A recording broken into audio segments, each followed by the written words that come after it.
Me kështu në rrafshin politik dhe shumë mirë që i përmendet në dhejtave. Për shembull, cila ka qenë kërkesa jonë e në dhejtave? Liri, pavarësia, po. Demokraci. Demokraci. Na kanë dashur liri që me mujtë me bo shtetin, e shtetin me bo demokratik. Tash Ibrahim Rogova, presidenti i Kosovës, presidenti historik që e quajmë. Në atë kohë, ai ka ditë që njerëzit kanë nevojë edhe për mirëqenie, po jo? Po. Natyrisht se cilët din ata. Mirë, ai ka thonë që para kusht për me pas jetë të mirëqen dohet liria, demokracia dhe pavarësia.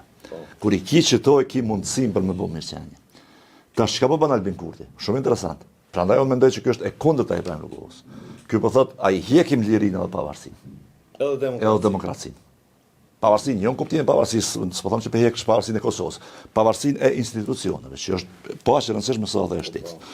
Thotë pe hekim çdo, edhe për çdo on pyet japi parë. Korruptim direkt. Pja siguroj mirëqenjen. Mirë po, do të me pas parasysh, historikisht, kur të ka hek liria, demokracia, edhe mirëqenja shkon të zhduk. Ajo vjen me kohë, jo me njëherë, po shkon të zhduk.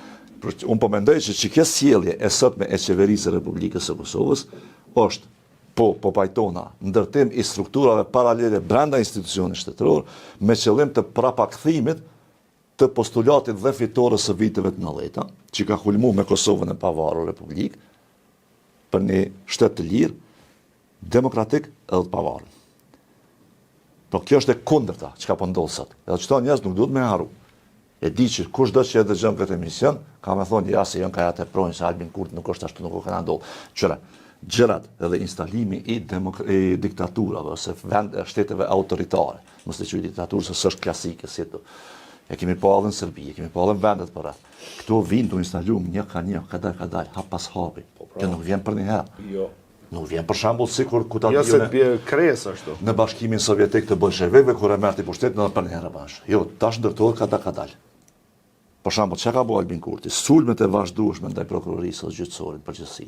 E kanë pas një qëllim, delegjitimimin e vendimeve. Dhe sot ai çohet dhe thotë unë sta respektoj vendimin kur kush nuk bazo. Dhe tash para mendon ka fituar normalitet kjo punë. Gjykata Supreme thotë ti nuk ke drejt me marrë vendim. Krimi është legjitim, hajnia është legjitime. Kështu në rregull është, po vjedh Albin Kurti. Këto janë bë me qëllim. Domethënë janë bë me qëllim. E dyta, delegjitimimi i kuvendit, bllokimi i kuvendit.